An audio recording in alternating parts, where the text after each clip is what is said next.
નાગેશ્વર મહાદેવ મંદિર, ભગવાન ભોળાનાથની મૂર્તિ. આ જ્યોતિર્લિંગમાં એક જ્યોતિર્લિંગ કહેવાય મુકેશભાઈ.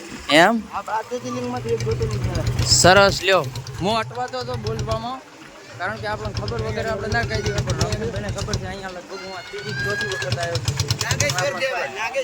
નાગેશ્વર મહાદેવનું મંદિર છે. જય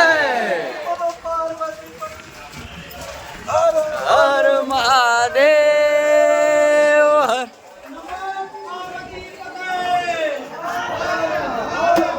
લાઈન એટલી બધી લાગે છે કે સીડીઓ મંદિરની અંદર આવી ગયા. મંદિરની અંદર લાઈન છે, ભીડ છે, પેલે બાજુ મંદિર છે. મંદિરના દર્શન થાય છે કારણ કે અહીંયા આગળ મોબાઈલ અલાઉડ છે.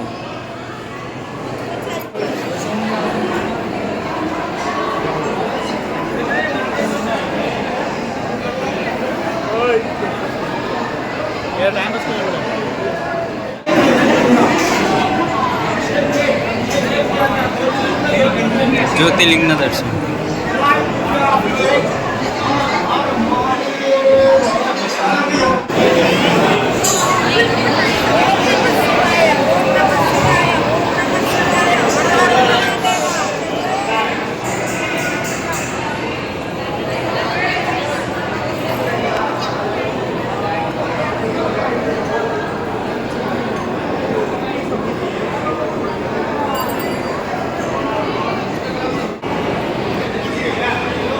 અભિષેક ગેટ.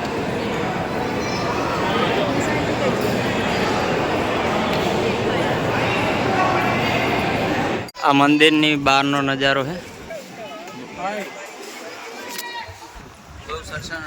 બહુ મસ્ત દર્શન કરે એવું છે. ક્યારેક આવજો. ભગવાન ભોળાનાથની મૂર્તિ છે, આપણે ત્યાં આગળ જવાનું છે. ખાલી બાજુ જઈશું, અંદર આપણે દર્શન કરીને બહાર આવીશું. બહુ સરસ વાતાવરણ છે અને ફોટો શૂટિંગ કરે એવું મસ્ત છે. ભગવાન ભોળાનાથની મૂર્તિ છે. ઓલી બાજુ અમારા રામસન પેટો પાટ પાટ કરી રહ્યા છે. બરાબર, તો આપણે જવાનું છે અહીંયા આગળ. નાગ દેવતાની મૂર્તિઓ છે. શું છે? લાડવા. હવે લાડવા ખાવા છે. ભગવાન ભોળાનાથની મૂર્તિ, નાગેશ્વર મહાદેવ મંદિર. આપણું બ્લોગિંગ એટલું બધું કાંઈ ખાસ આવડતું નહીં, બાકી આપણે તમને દર્શાવવા ખરી, બતાવો ખરી કે આ વસ્તુ અહીંયા આગળ છે, આવું છે એમ.